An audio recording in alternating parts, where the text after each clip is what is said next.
everyone, welcome back to another Age of Empires 4 commentary. I am Beyond, and thank you so much for the support in the past couple videos and the channel as a whole. I really do appreciate it, and if you do enjoy the content, please do subscribe, and if you like this video, please do drop a like.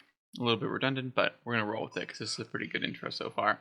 In the top hand side, we have 3DB in the orange as the English, and on the bottom hand side, we have Divine DFP in the purple as the Chinese.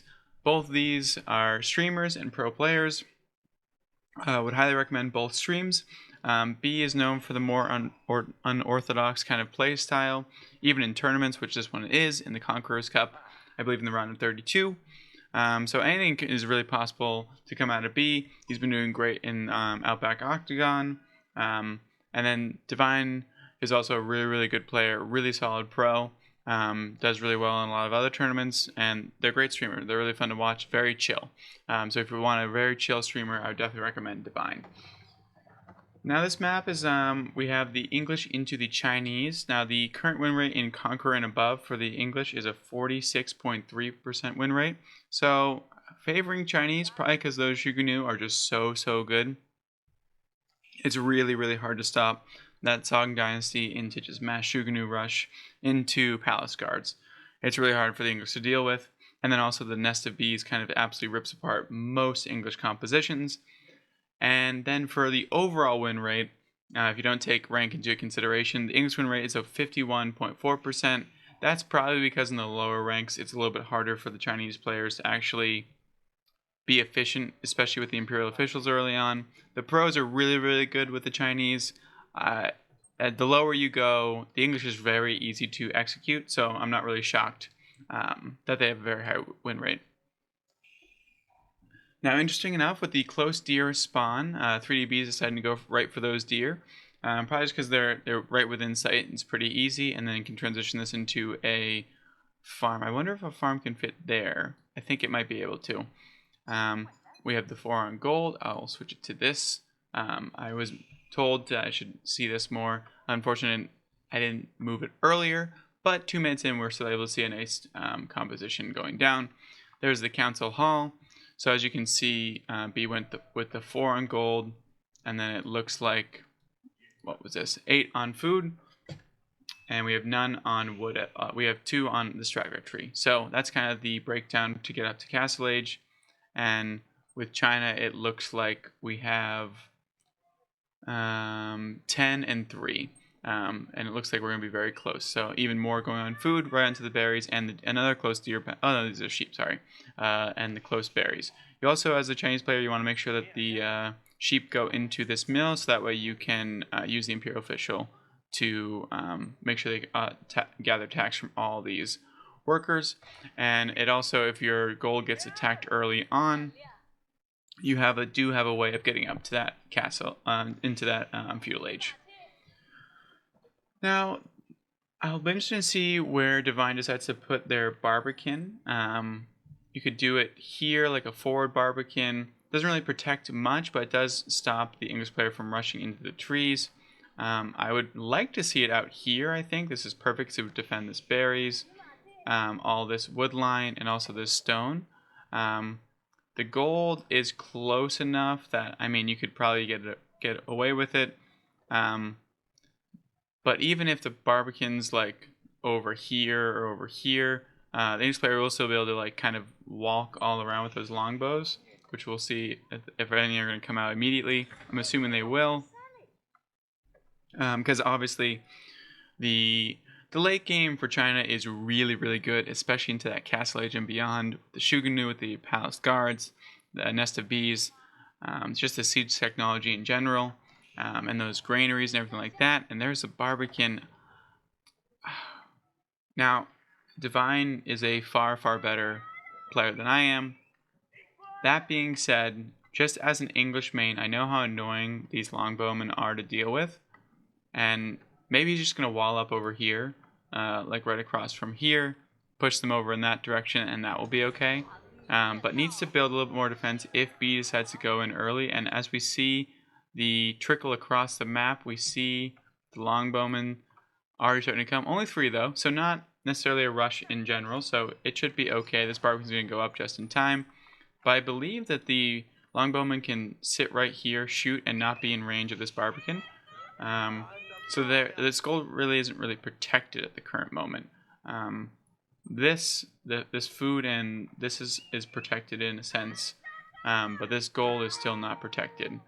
So we'll see if that is the case. So there's the outline of the Barbican, and as I mentioned, they're not protected in the slice, which is really, really unfortunate. It does look like these are, but I think they'll be able to get shots over here. Oh no, we're gonna lose one already? Oh no, I think Divine just not paying attention on that one, which is super unfortunate. But it's really unfortunate that Barbican is just not really in range. These Longbowmen are just pretty juiced in range, honestly. And we have some sheep going down as well, which is gonna be really annoying. So B's getting a lot of nice damage. Another sheep goes down, and they're just scattered across, like one of those commercials where like they drop like food to like trap the person, or to trap like something like that. It looks like the perfect little trail. Now the strategy tree is going to go down, which then here's the wall, but it's not really across in the sense, probably because Divine doesn't think that they'll be able to get it down just in time to get it out there, because these archers are already here. Let's see what's going on back here in B's base. We still have just a bunch more archers coming down, and we also have a barracks. I think this is going to be an all-in, a feudal age all-in. This village is going to go down for sure. Picked off before it'll finish the wall, and B's in a really good spot, and Divine's in a really, really tough spot. Even brought the villagers over. Gonna chop through. If they can chop through this straggler 3, they can get through this wall and into this backside. And honestly, this outpost is not going to be enough to help defend against this, especially if B's able to drop a forward tower as well, which is, I'm assuming, why he brought the villagers. There's no way he brought them just in for this. And there they go. They're breaking through. They don't have enough yet, though, so I wouldn't be surprised. Yeah, just wait for a bit more reinforcements. There's the forward tower. You also get that network of castles. So as the Chinese, this is really rough. What you're looking at right now. B's already getting those economic upgrades as well on the back end.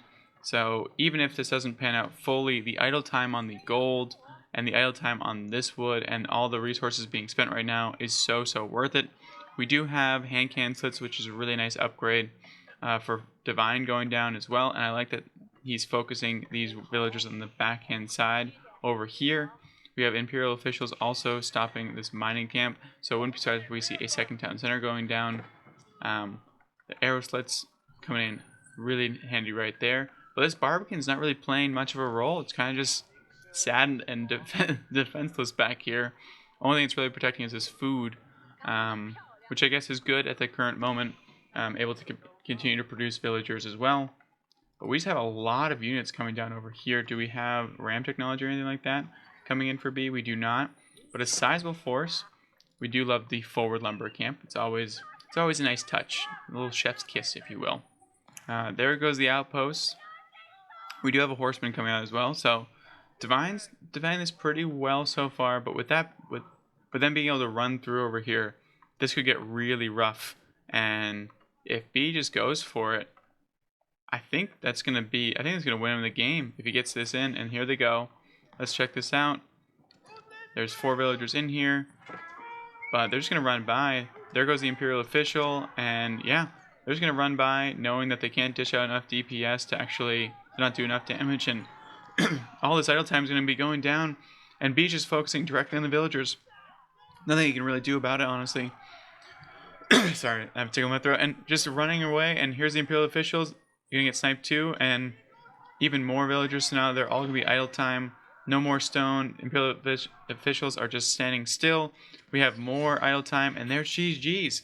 So it wasn't really a tower rush. It was just like unfortunate placement of the Barbican, unfortunate placement, unfortunate spawn. We had some really unlucky, really backwards in the back of the base.